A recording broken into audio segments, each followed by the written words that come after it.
Ladies and gentlemen, welcome to the half-year figures 2020 conference call and live webcast. I am Sandra, the Chorus Call operator. I would like to remind you that all participants will be in listen-only mode and the conference is being recorded. The presentation will be followed by a Q&A session. You can register for questions at any time by pressing star and one on your telephone. Webcast viewers may submit their questions in writing via the relative field. For operator assistance, please press star and zero. The conference must not be recorded for publication or broadcast. At this time, it's my pleasure to hand over to Martin Hug, Chief Financial Officer. Please go ahead, sir. Ladies and gentlemen, it is my pleasure to welcome you to the Lindt & Spruengli telephone conference on the occasion of our half-year results 2020. During the presentation, I will provide some additional comments on the charts that were uploaded this morning to our website, and where a transcript of my speech will be available.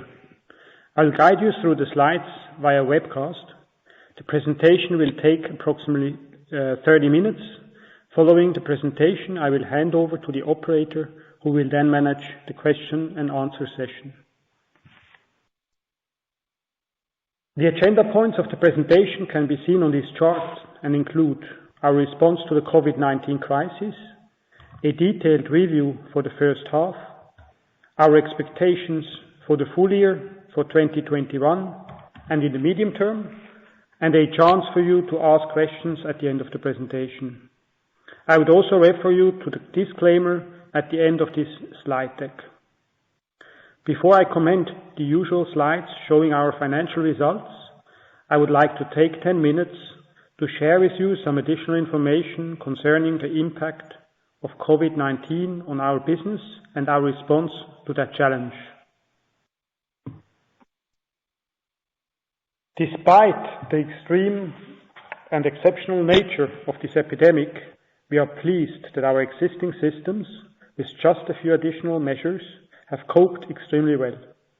Importantly, we decided not to fundamentally change our plans, though we did make a number of tactical changes to mitigate the effects of the pandemic. First and foremost, we wanted to ensure that our employees were safe and provided all the support they needed at the group level and, more importantly, at the local level.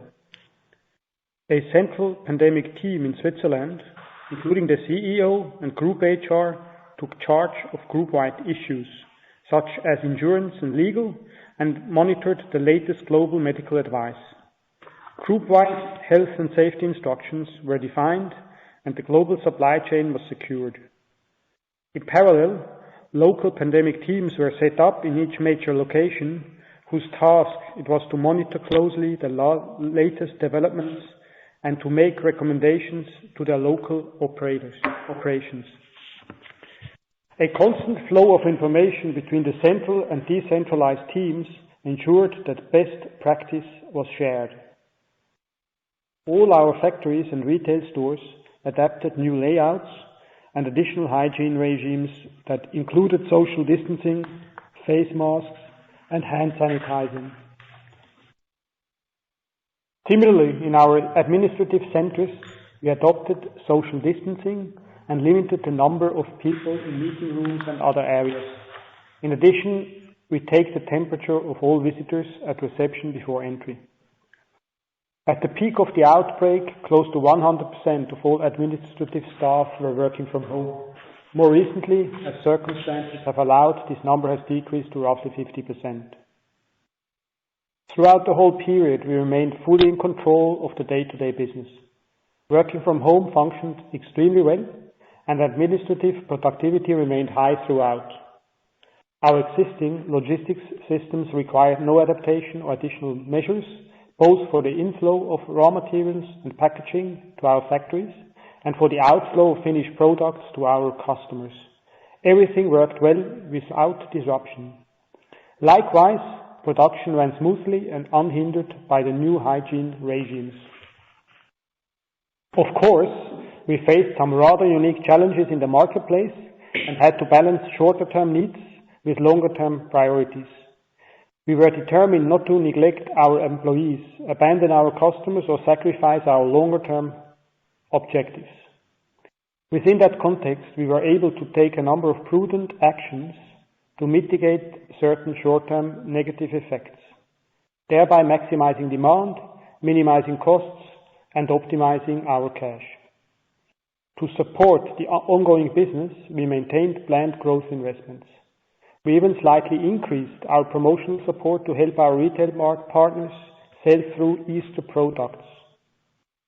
We maintained our usual high level of product innovation, especially for Lindor and Excellence, as well as the regular innovation of our seasonal ranges. None of our planned new product launches were postponed due to COVID-19. At the same time, we minimized costs and postponed investments if doing so did not conflict with our longer-term plans. For example, vacancies were not immediately replaced and budgeted new positions were not filled. Leases were renegotiated with landlords, and expansion capex was postponed where it made sense in order to maintain our strong liquidity position. By contrast, we generally avoided layoffs and furloughed the majority of our retail staff. This was a cost that we were willing to accept. All the while, and as planned, we have been implementing the restructuring measures in the US that were announced in January. We have even accelerated one of these initiatives, which I will discuss later.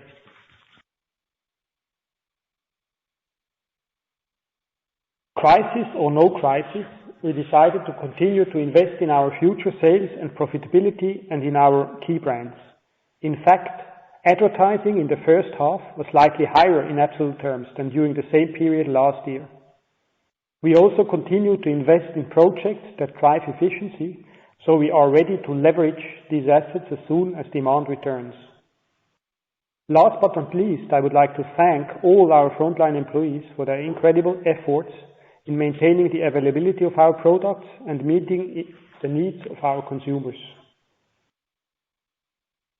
On slide 5, I would like to give you some insights as to how the pandemic has impacted the business on 3 levels: by sales channel, by product category, and by geography. You will see that we experienced positive as well as negative trends. An analysis of both is important to understand what can be expected once the pandemic ends. In the first box, you will see that the negative growth effects have come primarily from channels that were closed and therefore simply unavailable to our consumers. The main ones to mention here are our 500 own stores, travel retail, food service in the US, and the traditional specialist channel in Italy. By contrast, we saw a substantial increase in our sales over the internet. Although our online sales are still small and were unable to compensate, this increase has demonstrated the future importance of this channel. Indeed, our online business doubled in the first 6 months of 2020. In terms of categories, we saw considerable growth in self-consumption products as consumers treated themselves at home. For example, the Excellence brand grew double-digit. This proves that consumers have stayed loyal to our premium offering, even if they have been unable to buy gifts for others. In key geographies, despite the major lockdown, we saw either modest growth, as in Germany, France, and in the US wholesale with both Lindt and Ghirardelli, or stable sales trends, such as in the UK and Spain. In Russia and other Eastern European growth markets, we achieved mid-single-digit organic sales growth, while in Scandinavia we even grew double-digit. The resilience of these important geographies makes us confident for the future. The markets most affected by the COVID-19 crisis were Italy and Switzerland in Europe, and Australia, China, Japan, Brazil, and South Africa in the rest of the world. The effects differed according to the timing and the extent of lockdown in the various markets. In the US, all our stores were closed for an extended period and hence experienced a 100% shortfall during that time. Finally, the Russell Stover brand in North America, with its focus on seasonal items and gifting, was heavily impacted during the Easter season. In June, at the lockdown eased, group sales showed some normalization of trends, which is reassuring for the future. Let's now move to the final slide of this special introduction. As we look to the future, we continue to see a significant demand for our products, and we are more determined than ever to exploit that unchanged potential. We are confident because we have seen, even under the weight of such extreme external factors, that underlying consumer demand has remained buoyant. In short, for us, the new normal will look remarkably like the old normal. Over the medium to long term, we are maintaining the focus on our leader products, on premiumization, and on our growth markets. We will continue our clear focus on the successful Excellence and Lindor franchises. The premiumization of Anglo-Saxon markets, notably the USA, UK, Canada and Australia, and our investment in new growth markets such as Japan, China, Brazil and Russia, will continue to generate significant incremental business. In 2020, our investments in brands will be at least the same as in 2019. Our product innovation plans are unchanged and continue to represent an important part of our growth story. Even our geographic expansion plans are unchanged, as we see advantages in maintaining the pace of expansion in spite of the current external issues. We see online sales channels as an additional important growth opportunity. By developing an extensive network of its own retail stores, Lindt and Spruengli has long recognized the importance of alternative channels as a means of generating additional sales and reducing dependency on traditional channels. 3 years ago, we launched an e-commerce project with the aim of generating sustainable double-digit growth within this channel over the medium and long term. We are starting to see the first results of this initiative, with a doubling of this business over just the past 6 months, which accounts now for about 4% of our total revenue. We have just relaunched the Lindt.co.uk website and will relaunch the Lindt.com site in the second half. Our click-to-mortar business, for example with Tesco in the UK, and sales via third-party platforms such as Amazon and Alibaba are now starting to drive substantial growth.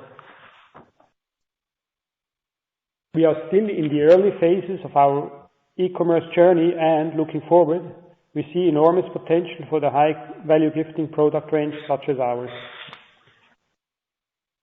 Finally, as you know, we are implementing various initiatives in the US to streamline our operations for growth. Our plans in logistics, retail merchandising, and production are well on track and will be implemented as planned this year. In fact, we are bringing forward the closure of the redundant Russell Stover factory to August this year, 7 months ahead of schedule. The retail network closures are progressing as planned and will continue into 2021 as scheduled. After this special analysis of how we are managing the impact and implications of COVID-19, I will now provide the usual detailed review of our results. The organic top-line results for the group was negative 8.1%. As discussed previously, we achieved different results depending on geography, category and sales channel. I will give you more details in a subsequent chart. EBIT came in at 17 million, which means that the EBIT margin was slightly above 1%. This is lower than last year, driven by the declining sales and the negative impact on cost absorption. Net income was 19.7 million, with the net income margin at 1.3%. We again had some positive developments on the tax side. Thanks to good progress in our negotiations with foreign tax authorities, the uncertainties with regards to transfer pricing risks could be reduced, resulting in lower current tax liabilities. In addition, the Swiss tax reform, announced in 2019, led to an additional capitalization of deferred tax assets in the balance sheet and correspondingly positive P&L impact. We are pleased that free cash flow reached 156 million in the first 6 months, coming in at about 10% of total group sales.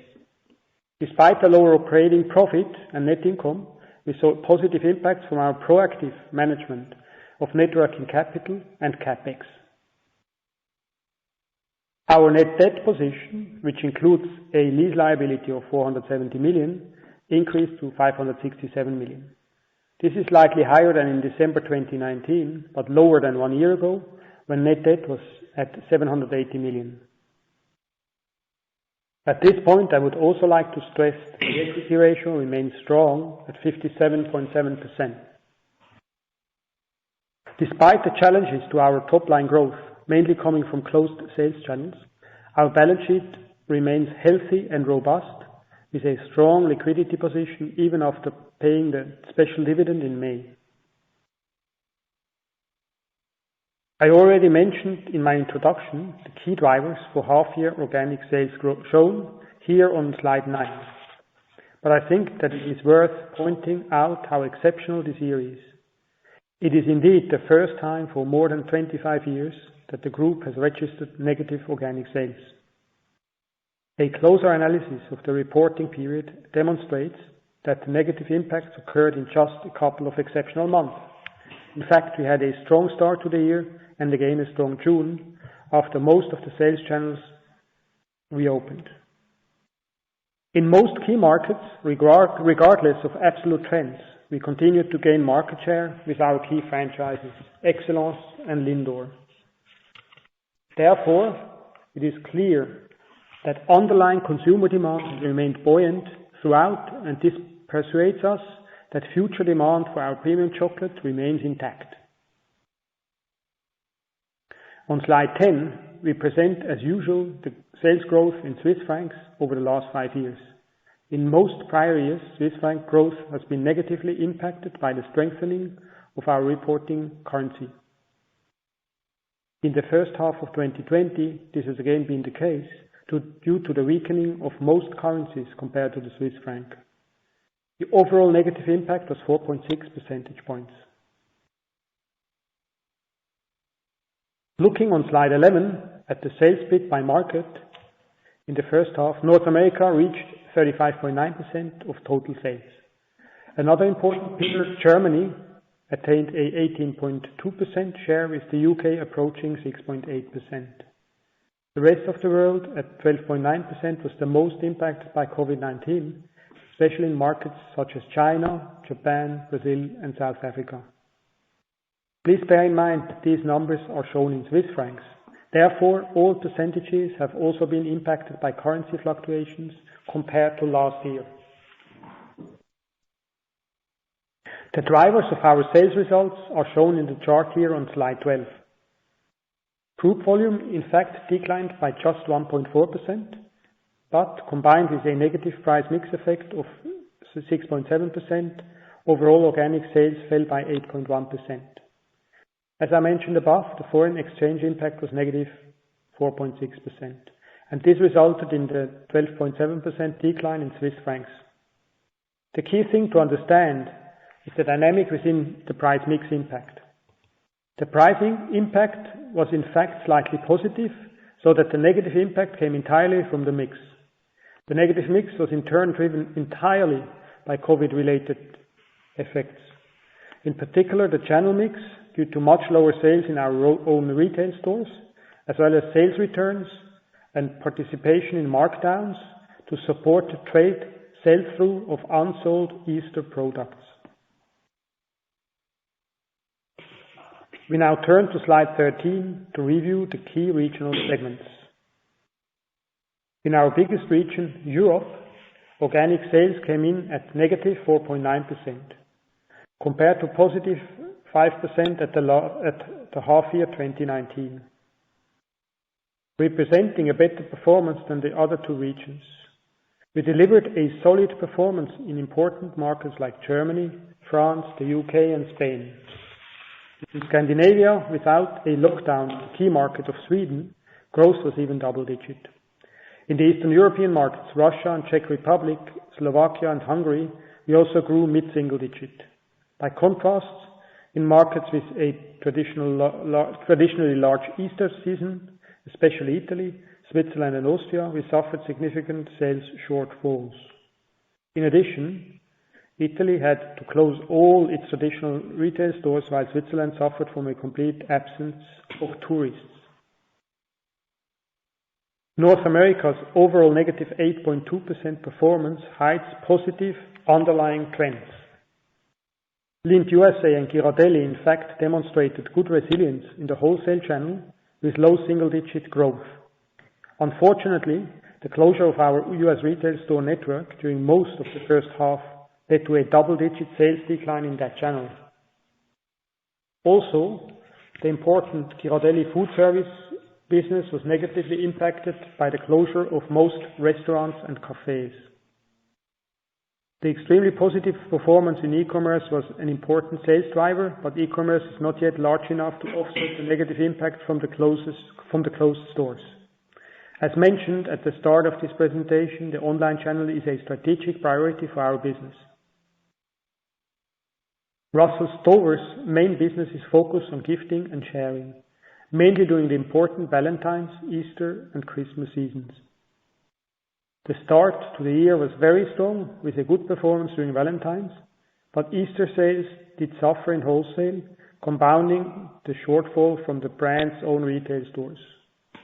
By contrast, we saw good sales momentum with the Russell Stover sugar-free range using stevia extract as a sweetener. We have continued to make good progress on various projects to further leverage the Russell Stover acquisition and on our overall streamlining initiatives in the US, which are mainly in the areas of production, merchandising, logistics and procurement and IT. We expect bottom line benefits from those projects in the coming years, which will be in part reinvested in the brands. Benefits have already started to kick in this year, and as mentioned in my introduction, we are accelerating the closure of the redundant Russell Stover factory by around 7 months. Overall, we are convinced that we are taking the right strategic steps for future success at Russell Stover and in the US generally, and that we are on the right track. Overall, in the rest of the world, we saw a decline of 18.4% compared to plus 8.3% in the first half of 2019. This region was the one most impacted by COVID-19, not least of all because we report travel retail in this segment. Due to global and local travel restrictions, sales in this channel came to a virtual standstill in the second quarter. As the first market to enter lockdown, China was impacted very early on and most severely, but we have seen nothing to make us doubt our positive medium-term assessment of this market. Brazil and Japan, which have been a focus for Lindt retail store network development, suffered due to this channel being closed during a major part of the first half. South Africa saw a significant spike in COVID-19 cases, and a curfew was implemented across the entire country with very limited commercial activity, all of which led to a decline in sales. Australia was quite resilient in the wholesale channel, representing another positive sign for the future.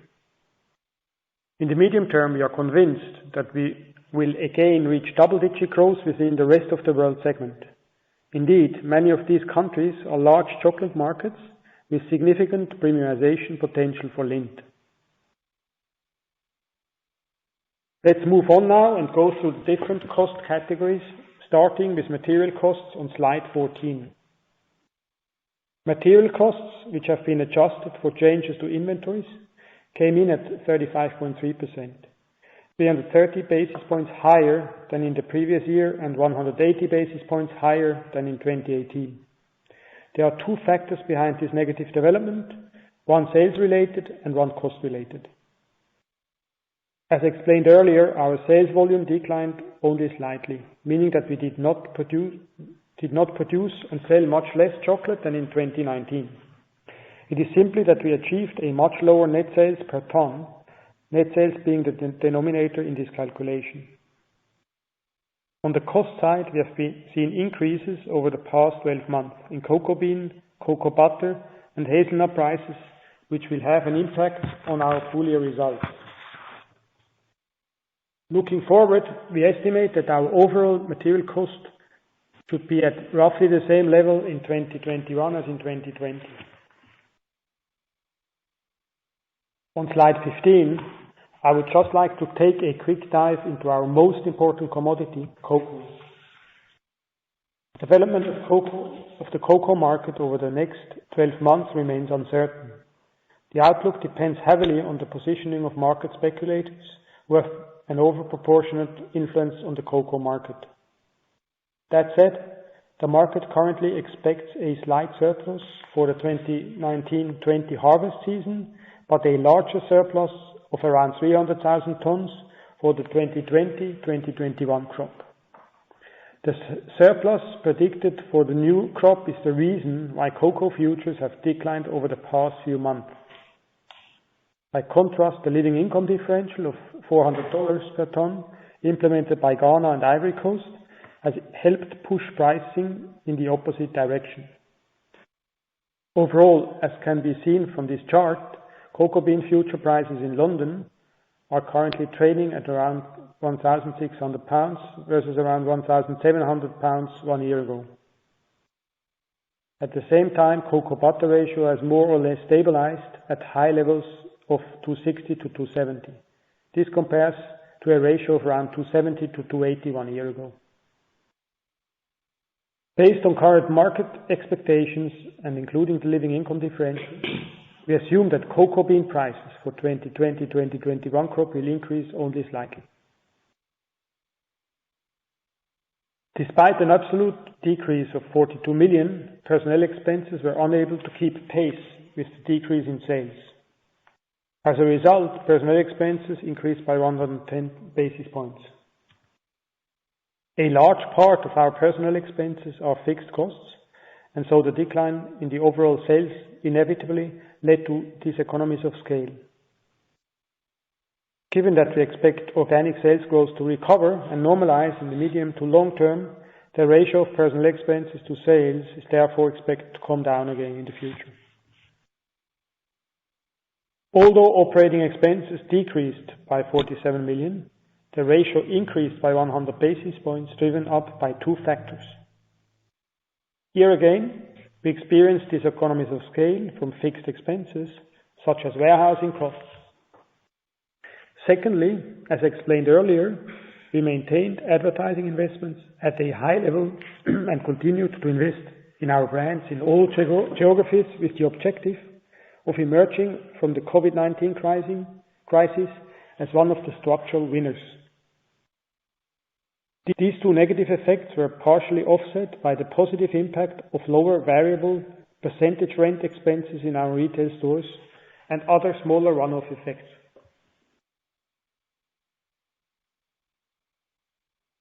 Within the depreciation and impairment category, we also experienced diseconomies of scale, as depreciation in absolute terms was at the same level as in the first half of 2019.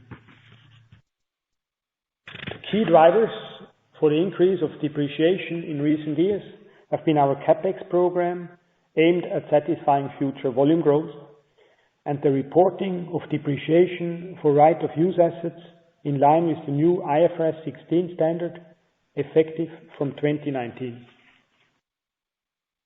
One of the biggest investments relates to our Lindt factory in Stratham, New Hampshire, in the US, which is planned to absorb the expected medium-term increase in volume from gaining US market share. Due to the slowdown in 2020, we are slightly rephasing overall CapEx in that factory, leading to lower CapEx in 2020 and 2021 than originally planned. I will discuss CapEx in more detail later. The EBIT figure remained positive at 17 million or 1.1% of sales, but was significantly down compared to the first half of 2019. The decrease of nearly 110 million is due to the factors discussed at length in the previous slides, and are primarily the result of the COVID-19 related diseconomies of scale and the negative mix impact on the top line. Net income also remained positive, coming in at 20 million or 1.3% of net sales. The decline in net income was less marked than for EBIT, thanks to positive developments within financial items and income tax. Net financial expenses came in at 13.4 million, a decrease of 1.3 million or -9% versus last year. This was mainly due to the lower US dollar interest rate and the related lower hedging costs for subsidiary financing. As already mentioned, we again had some positive developments on the tax side, driven by the lower current tax liabilities related to lower transfer pricing risks and further capitalization of deferred tax assets related to the Swiss tax reform.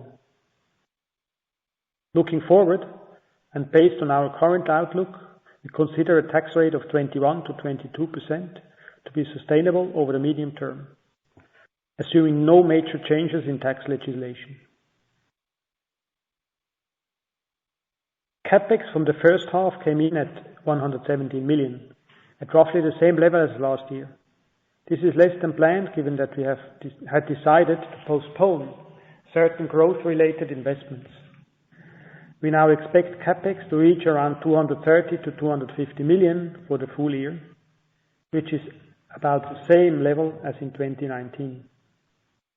As communicated above, we are rephasing our CapEx plans where it makes sense, and now expect CapEx to be between 250 to 300 million over the medium term. As I take you through the bridge of the main cash relevant developments of the first half, please bear in mind the impact of net debt of IFRS 16 and specifically the lease liability with its negative impact of 470 million. At the end of the first half, net debt reached 567 million, much lower than the 780 million of 1 year ago, but higher than the 423 million at the end of 2019. Consequently, we are now more focused than ever on cash generation. Indeed, in the period under review, we managed to generate a free cash flow of 156 million. The increase in net debt of 144 million was mainly due to the special dividend paid out in May to our shareholders. In total, we returned 420 million to shareholders in the period. Given today's assumptions, net debt should end the year at around 350 to 400 million. Before the lease accounting change and on a pure cash basis, our expectation should be for around 100 million net cash. That concludes my review of half-year results. Let us now look at future expectations. For the full year, the group expects organic sales to decline between 5 to 7%, while EBIT margin is forecasted to be around 10%. As additional guidance, and as mentioned earlier in the presentation, we plan CapEx of around 230 to 250 million. Of course, everything depends on how COVID-19 develops, which nobody can predict with certainty. The most important assumptions for our 2020 forecast are that there are no major second COVID-19 waves that require further widespread lockdowns. The majority of our own retail stores remain open from now until the end of the year. The holiday season business comes in at around 2019 levels in most markets. Travel retail gradually starts to gain some traction, though realistically, sales in that segment will remain far below 2019. From now on, therefore, we expect momentum in our business to build. The group remains confident over the mid to long term of achieving its goals of an organic sales growth of 5 to 7%, combined with an average increase in EBIT margin of 20 to 40 basis points. Consequently, I can now confirm this unchanged guidance. In the medium term, and as mentioned earlier, we expect capital expenditure of 250 to 300 million and a tax rate of 21 to 22%. For the 2021 financial year, as our business bounces back, the group expects organic sales growth to be slightly above these medium to long-term brackets. We expect our EBIT margin still to be under some pressure next year, but back at around 15% within roughly 2 years from now.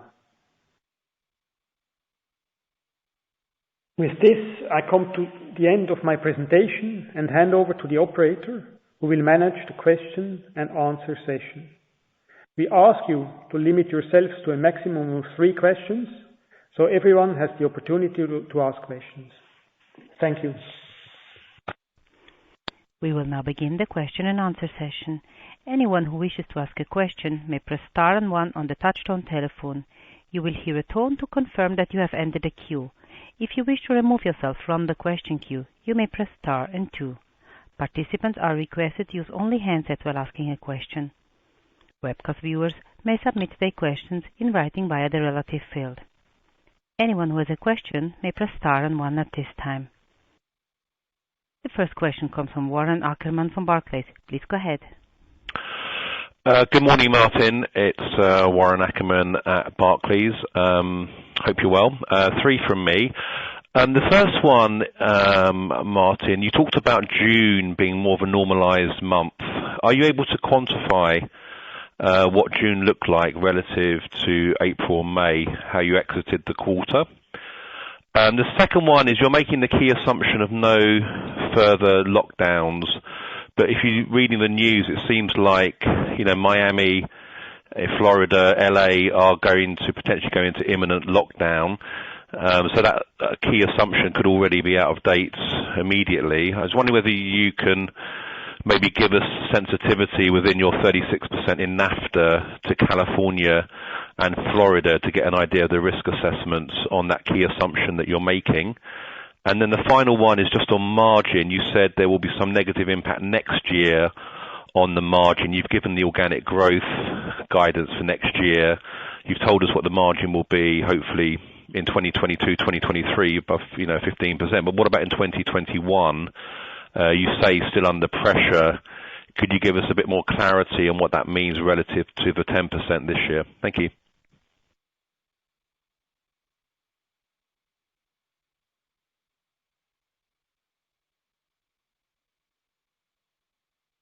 Yes, good morning.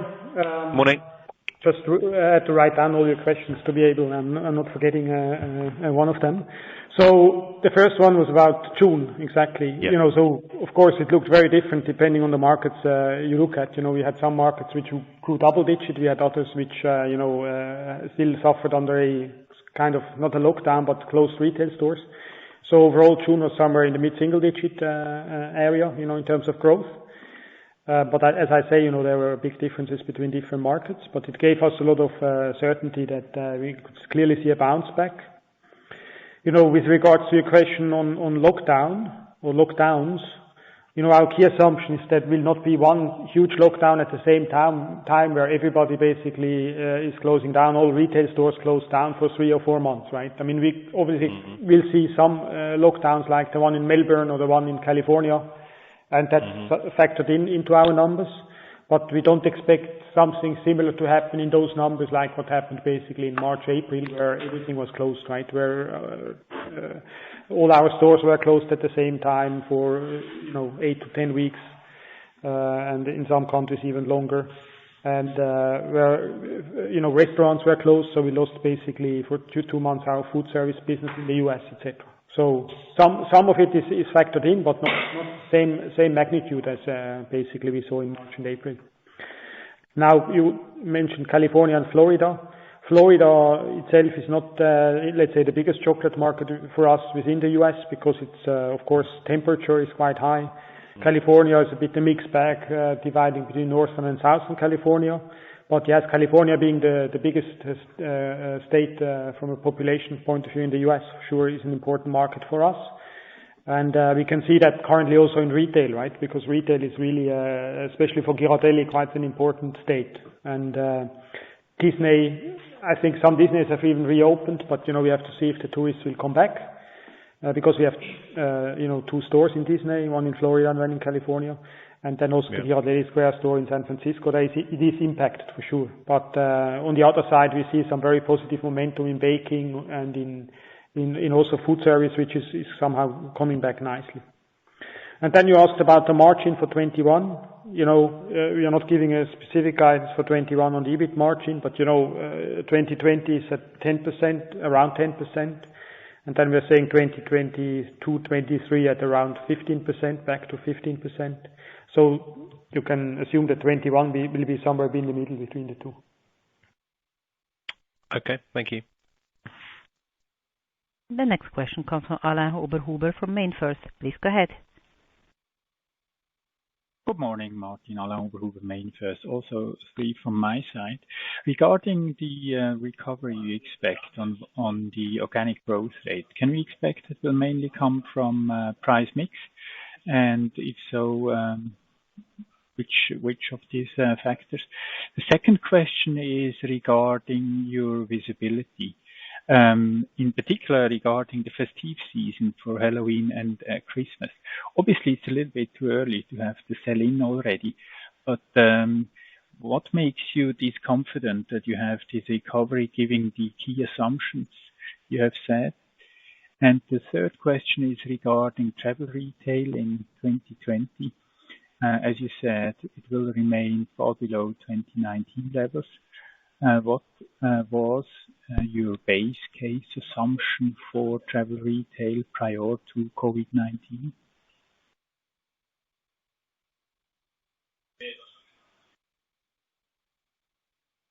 Yeah, hi Alain. So your first question on organic sales, from where it's coming. So for the second half, or for the full year, I should say, we expect volume to be slightly down, as we have seen in the first half. We expect price to be slightly positive, and basically it's really coming from mix. And within the mix, we saw during Easter the impact from returns and markdowns. But then you should bear in mind, that the channel mix is also part of mix. So if our retail business is lower, it has an impact on mix. So a lot is really driven by channel mix, as well in the first half, and we expect that also still to be the case in the second half, right? That global retail is coming back, yes, but it will still be slightly below 2019 in terms of the rebound. So yes, it's really coming from the mix. The fact that we see our organic sales to decline by 5 to 7%. Then your second question was about visibility Christmas.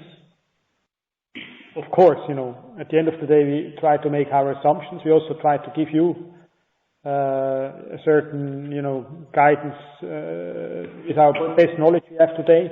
I mean, these are very uncertain times, and nobody really knows what happens exactly in November and December. But what we can see right now is that orders that are coming in are actually okay. So we already get some orders like in the US, and so far they give us some confidence that the assumption of achieving for the holiday season, so the Christmas plus the all the whole season basically between November and December, to be flat in wholesale. From what we can see right now, it seems to us to be a realistic assumption. And as I said, we get first visibility on Christmas because we get first orders from some customers. And then travel retail, yes, it's down. I mean, you asked me about the base case prior to COVID. The base case, right, prior to COVID-19. You mean like? Correct. It would have grown versus 19 in the base case, but now it's down massively, right? I mean, we're talking somewhere between 1 quarter to 1/3 of the sales that we would normally have achieved, right? Mm-hmm. Yeah. Okay. Thank you very much. So a decline of way more than half, right? I mean, we are losing 75% or so. Because not many people are traveling, so it's the traffic is really, really missing, right, in the airports. Thank you. The next question comes from John Cox from Kepler Cheuvreux. Please go ahead. Yeah, good morning, Martin. Thanks for taking the questions and your time here. You've been very open. Just on back to the margin question. You've mentioned a 10% margin this year. Obviously, what is the mix of that in terms of you think is COVID versus the accelerated restructuring you're doing in North America? And I'd ask the same question about 2021, because what is to stop you just coming back to where you were previously in 2021? Because you think, excluding flare-ups and the rest of it, you'd assume it would be a year, more or less in line with 2019 in terms of business. I don't quite understand why you're guiding the margin down. Is it because of still there'll be more restructuring coming through next year, or you still think there's going to be legacy COVID impacts next year, and what would they be in 2021? Thanks very much.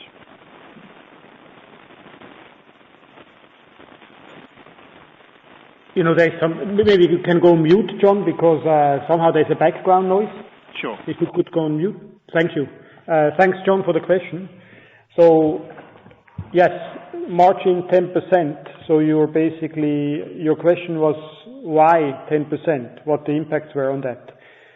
So, there are different factors, of course. One, as I mentioned when I was presenting, we are planning to continue investing on advertising because for us it's important to think midterm, and we continue to invest behind our brands. We actually plan to spend even slightly more than in 2019 behind our brands on advertising. So that's one. So with lower sales, of course, that means that the ratio goes up there. Then the second reason, travel retail is a very profitable channel for us. And, by sales declining so sharply, we're losing there relatively, even in proportion more in profit than in sales. Then the rebound in retail, it will take some time, right? Because people in our own retail stores, right? People go back, the stores are open again, but it just takes time for things to normalize in 2020 and also 2021. And then, we have in Italy, we have this traditional trade channel, which is also quite a profitable channel, which, suffered in the first half. I think, a significant amount of the players there, of the owners of these traditional trade stores, some of them will not come back, will not reopen their stores. So we are losing there also, some sales, and we are losing also some profit there. It's also quite a profitable channel. So that's how we get to this 10%. These are the main reasons. And, some of them continue as well into 2021. Again, on advertising, yes, of course, we want to be one of the structural winners out of this crisis. We have high liquidity, so we will continue to invest behind our brands because we are very confident about the midterm.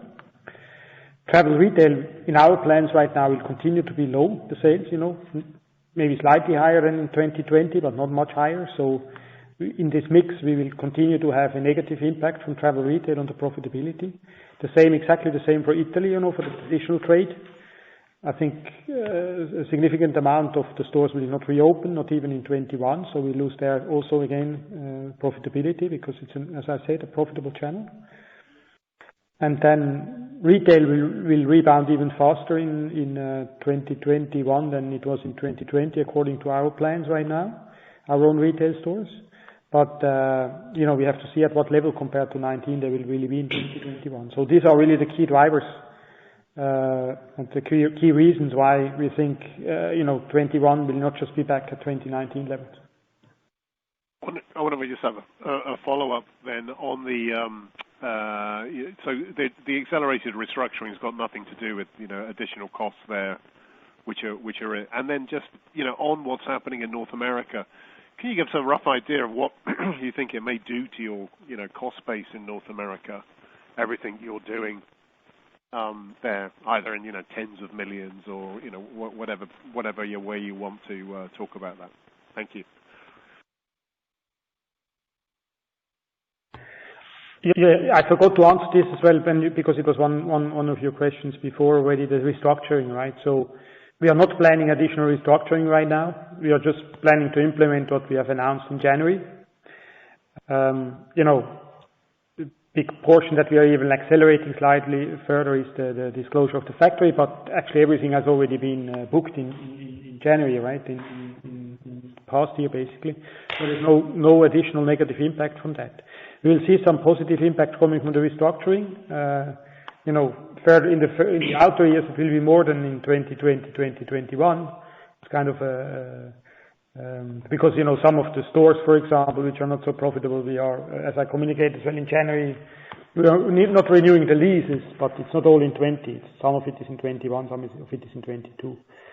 And so, yes, there will be a positive impact. It's really difficult to quantify it right now exactly because it's still a bit of a moving target.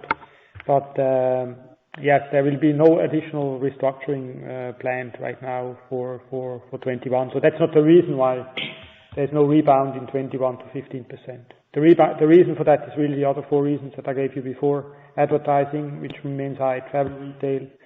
We have to see the rebound plus the Italian traditional trade. Thanks very much. Thank you. The next question comes from Jörn Iffert from UBS. Please go ahead. Hello, Martin, and thanks for taking my questions. The first one is, please, on a more detailed split between your wholesale and retail channels, which account for around 80% of your sales.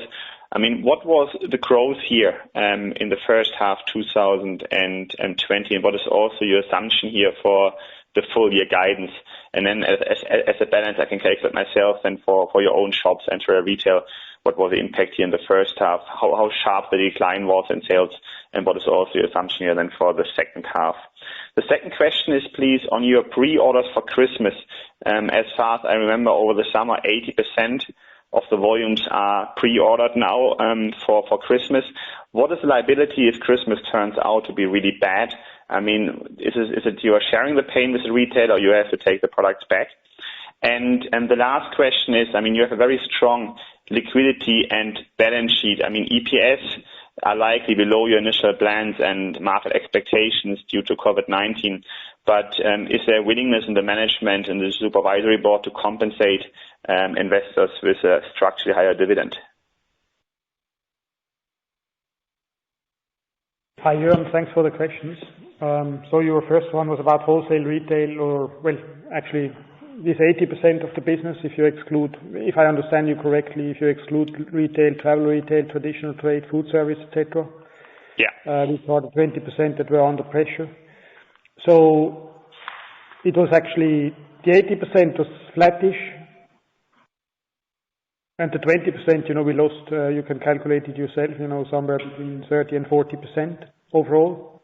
But the 80% of healthy business was flattish, because in there you have also the Easter business, right? The Easter business, of course, was under pressure. Whilst, as I said, in my introduction, we had some very positive numbers in Excellence and also in Lindt. In all those categories, we gained market share in most markets. So relative to the market, we have really performed well. And as I mentioned, Excellence, we have even grown double digit, which is the typical product that you would consume at home, right? And tablets as a category was also very positive. So it's really a mixed bag, right? There are huge differences between channels and even categories. But yes, this 80% wholesale, we were flattish, and for the full year, we think we are going to be slightly positive. Then for Christmas, Christmas is a bit similar ball game like Easter. So, it depends really on the customer and the country. You have different markdown policies, different sales returns policies depending on the customer. Even within one country, you can have different policies with different customers. Of course, at the end of the day, in basically all examples, with all the trade partners, there is kind of an incentive also for the trade partner not to have a lot of markdowns. So it's not in the interest of us, and it's not in the interest of the trade to push a lot of volume to the trade that will then not be sold through. Because if there are markdowns, both of us pay for it. And in some examples we pay more, in others the trade pays more, so it really depends. But there is absolutely no incentive for any party to just push a lot. So from the trade we can see some positive thinking about Christmas actually. So that gives us also some optimism that we should achieve these numbers that I communicated. But of course, that all depends on the assumptions that we will not have again for 2 months a lockdown. And then your last question was about the strong balance sheet. As I mentioned as well, we are trying to make it even stronger. We are really having a lot of focus on net working capital and on free cash flow generation. Now, if we will pay a special dividend or if we will do a share buyback or something else, I can really not tell you because, as you said, it's the board of directors who will decide that. So we will assess this situation together with the board of directors when we have the 2020 numbers, when we have confirmation if we can really achieve those targets, and then we can decide it. But there is absolutely no discussion going on right now, and it's too early now to discuss this. All right, many thanks. The next question from Graham Hunt from Morgan Stanley. Please go ahead. Good morning, Martin. Thanks for taking the question.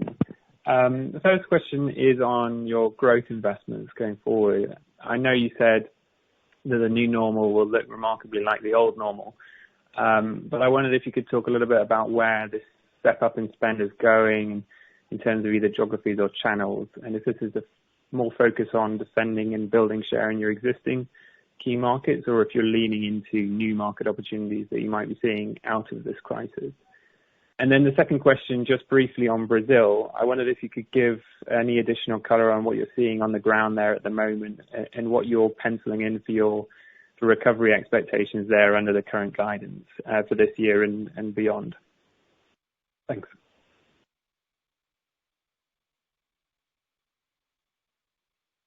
Yes, good morning. So first question on growth investments, where this is really going. Of course, we are trying to have some investment in most strategic markets. We are particularly focusing, if you look at the big markets, on the US, because there it's, the US is the biggest market at the end of the day. It's 20% of the worldwide chocolate market is the US. So a lot of the spend is going there. We have also 3 brands there, and as I mentioned, we even saw some growth in wholesale with Lindt and Ghirardelli. So we are going to invest behind those brands in the US for sure going forward as well. But then also in other growth markets, especially where we don't have big retail operation, where we are building up the markets with our own wholesale, like Russia, for example. We're also trying to continue to invest. I mean, it's one of the top 3 chocolate markets. In the UK, we continue to invest. It's a very important strategic market for us. So really behind in the growth markets, and then also Europe. As usual, we also try to continue having a good performance in Europe. So in Europe, not necessarily having up so much the investment, just trying to keep it on a high level. So the heavy up would be more in the markets where we see significant growth going forward. So Brazil, yes, it's a big chocolate market also. It's one of the top 7 chocolate markets. It's a market where we have chosen the strategy to grow into this market with our own retail stores. We have about 45 own retail stores right now, and unfortunately most of them have been closed during most of the time, and for half year. You can imagine, if during the half of the first half it was closed, it's down by like 50% or so ish. At least that's the retail part, and then we also have a wholesale business, right? So it doesn't mean that Brazil as a total was down by so much, but just in retail. And then Brazil as such, we still continue to believe that it will be slow, even though the stores have reopened. A lot of the stores have reopened actually in Brazil. Some of them are now closing again, so it's a bit, up and down, but we expect for the second half, let's say also a negative sales performance in those stores. So we will be somewhere between 25-30% for the full year minus in retail in Brazil. So I wouldn't say it's a very bullish assumption there, because we try to be realistic. It's an emerging market, and at the same time they are basically really suffering almost most. So yes, we have that's more or less our assumptions. Thanks very much. That's very helpful. The next question comes from Patrick Schwendimann from ZKB. Please go ahead. Yeah, Patrick Schwendimann, Zürcher Kantonalbank. Good morning, Martin. Regarding the price mix effect, what's your best guess estimate for H2 for price mix? Then second question, did I get you right that you're expecting for the second half of the year a slightly positive wholesale business? And third question, what are your expectations by region for the full year organically? Thank you.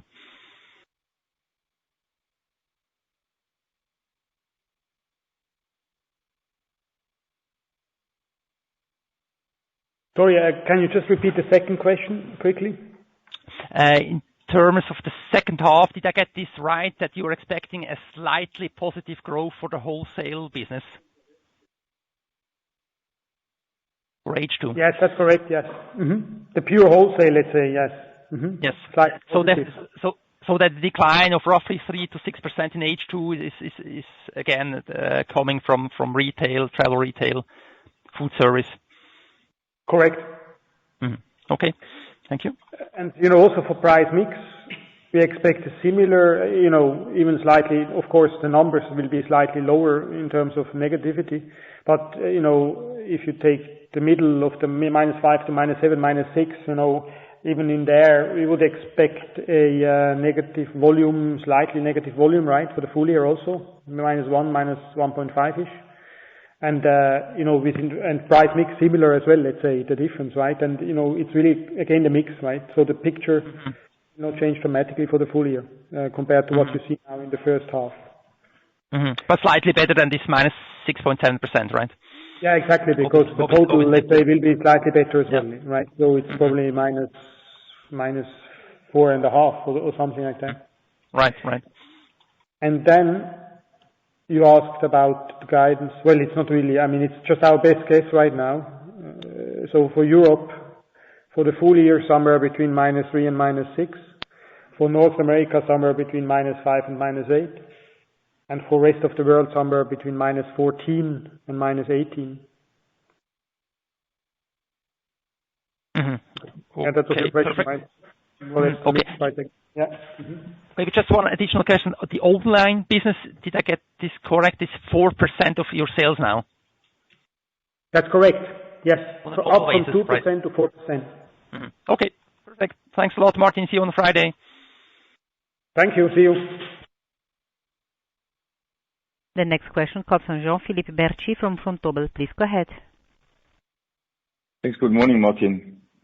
I have a follow-up on your guidance, and I'm still struggling to understand why, based on your assumption, you're still going for negative volume growth in H2, knowing that Christmas is a very strong business, as for Easter in H1, which was heavily affected.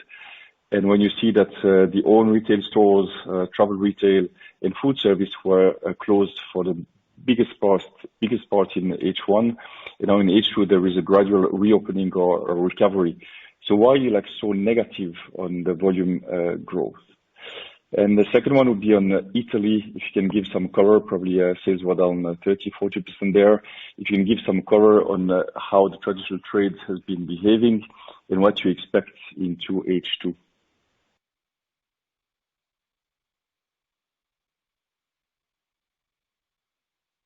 Yes. Hi, Jean-Philippe. So your first question was about why negative volume in the second half. Yes, whilst we will see some improvements in some of the channels, we still think even in the second half,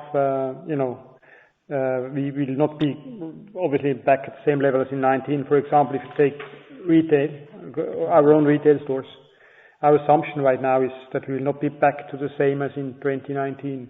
The rebound will take some time. We are roughly at, somewhere around 80% of the 19 levels, more or less, for the second half. So that's our assumption, right? Because we obviously don't know. Nobody really knows how the consumer will behave during Christmas in our own stores.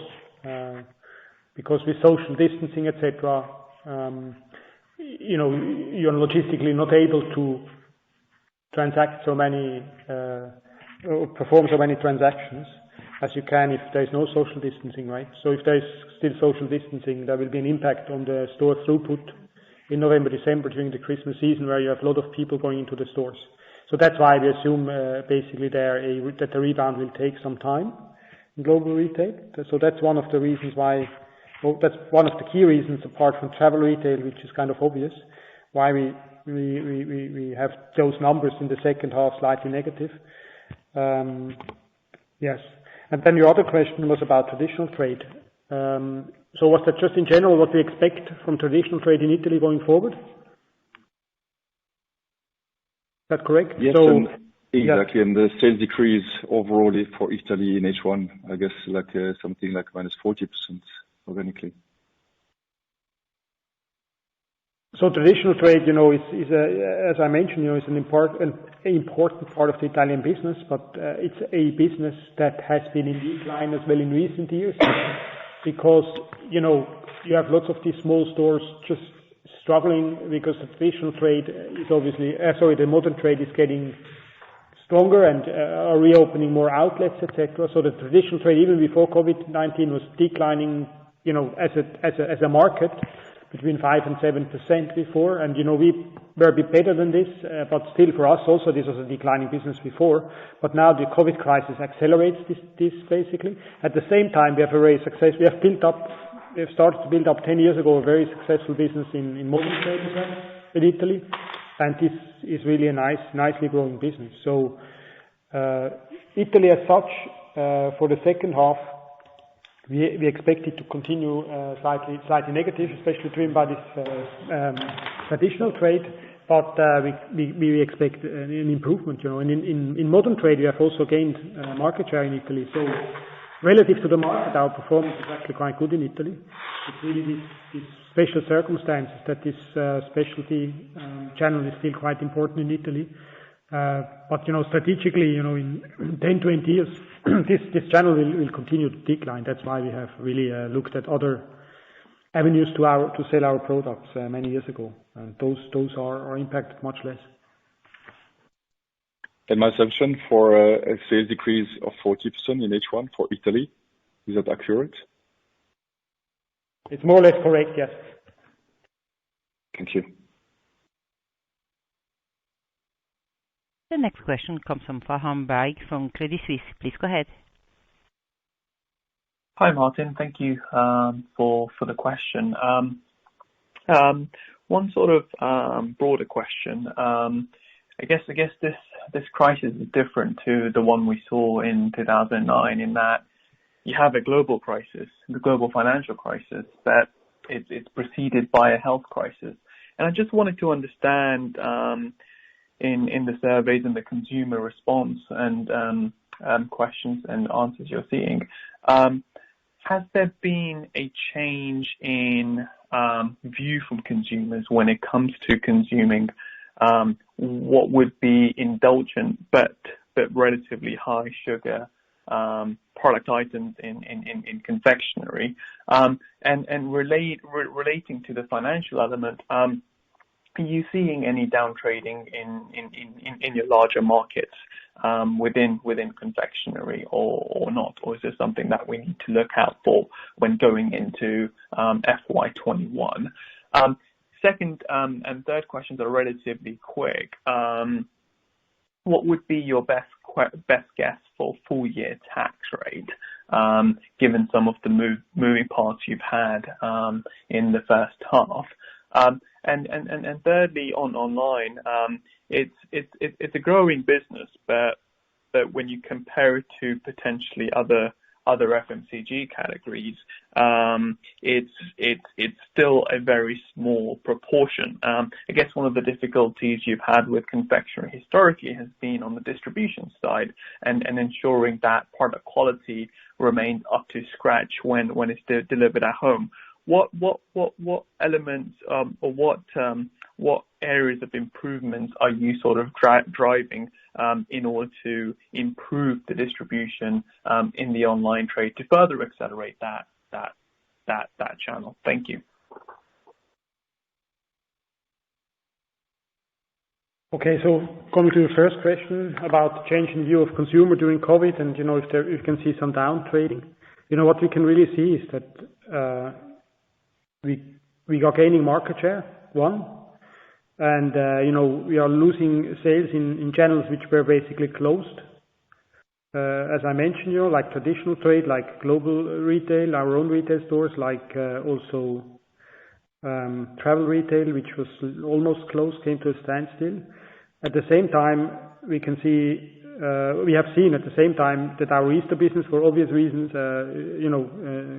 was suffering. Seasonal and gifting, which generally is one of our key strengths, was suffering because there were less family gatherings, etc., during Easter. So it was also kind of because the occasion did not happen, not because people did not want to buy our products.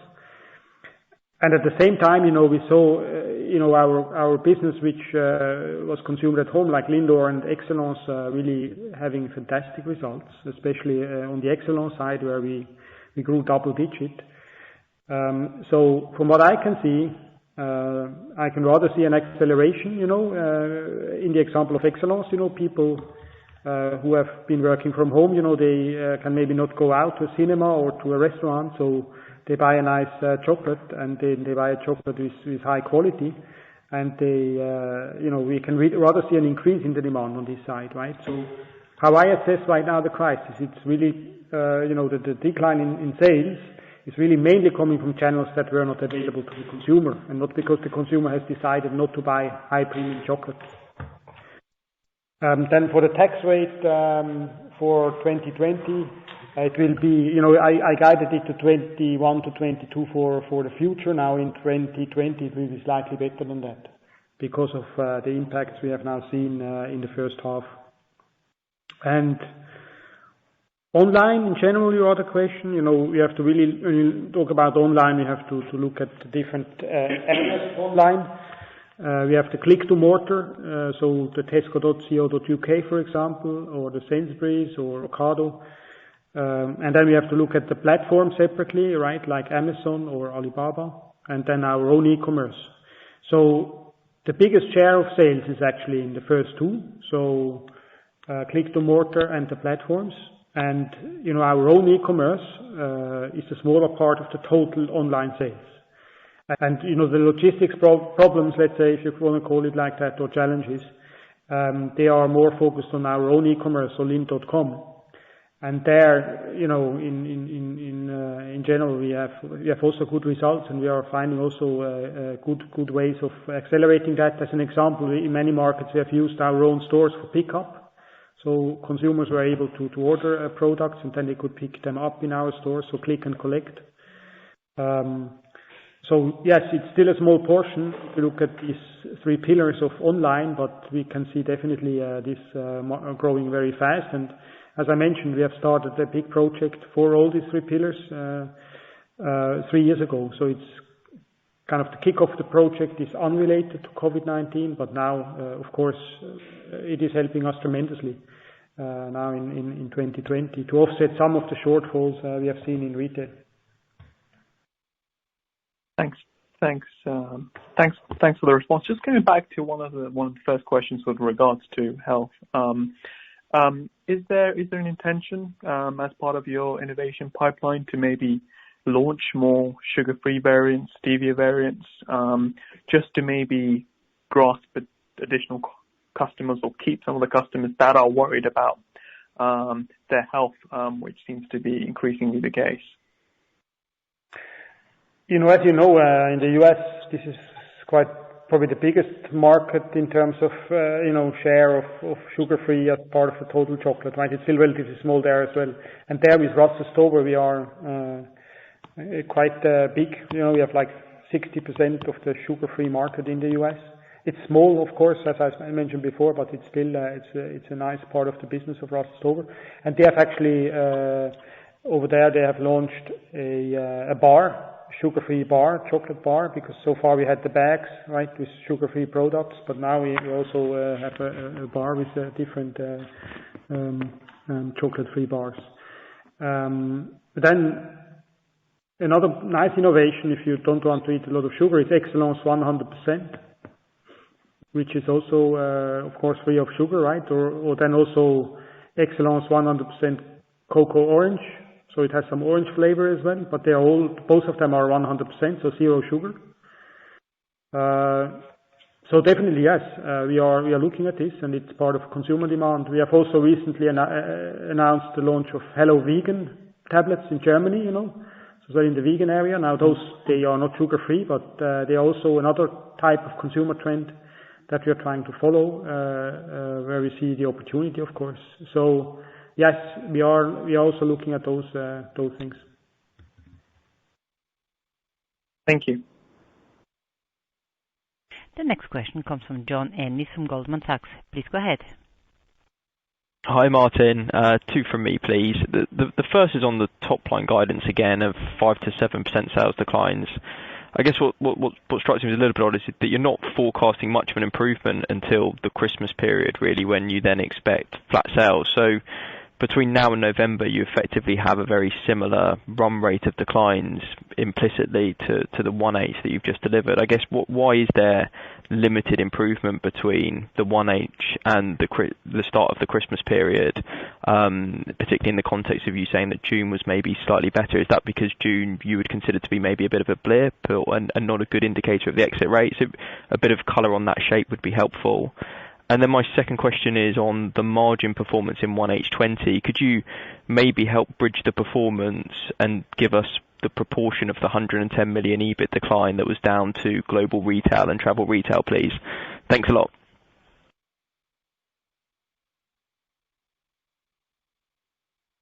Yeah, hi, John. So in terms of your first question, which was related to the top line, so no big improvement, you say, H1 versus H2.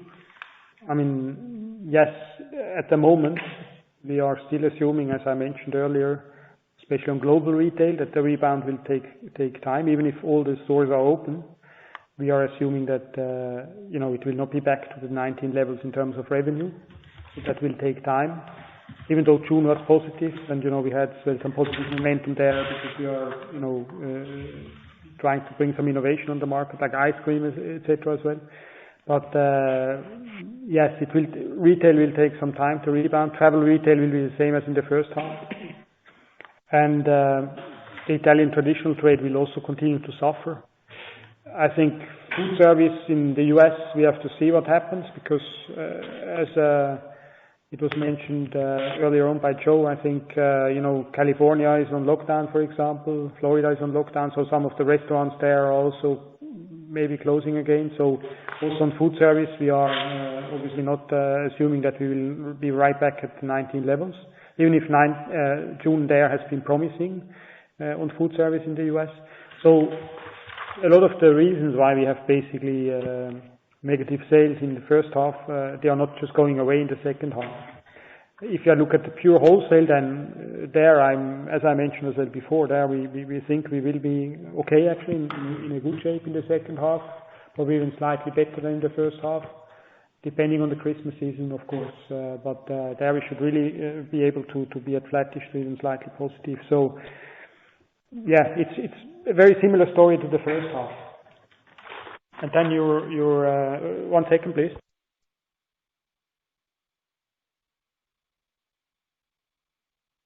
So your second question is about the EBIT, where the shortfall is coming from. So it's roughly half of it is coming from retail and the other half from the rest. Yeah, that's super helpful on both counts. Thanks, Martin. Thank you. The next question comes from Corinne Gretler from Bloomberg. Please go ahead. Hi, thanks for taking my question. I actually just have one, and it's about the ICI report that you may have seen that said that child labor increased in the Ivory Coast cocoa farms during lockdown. I just wanted to ask if you've taken any specific action to mitigate that And then also, what kind of risk might that pose for chocolate demand, if at all? Yeah, hi, Corinne. Thanks for the question. We have actually our farming programs, Lindt, and we are sourcing our cocoa beans in Ghana, in Ecuador, which are our biggest markets, and also in Domrep, Madagascar, and Papua New Guinea. We're actually not sourcing cocoa beans out of Ivory Coast. So, from that viewpoint, we are doing our utmost to make sure that the farms from where we get our cocoa beans, there is no child labor. We therefore have implemented this Lindt farming program, and we are really tracking this together with our partners. So, but Ivory Coast, it's not really where we buy any cocoa beans.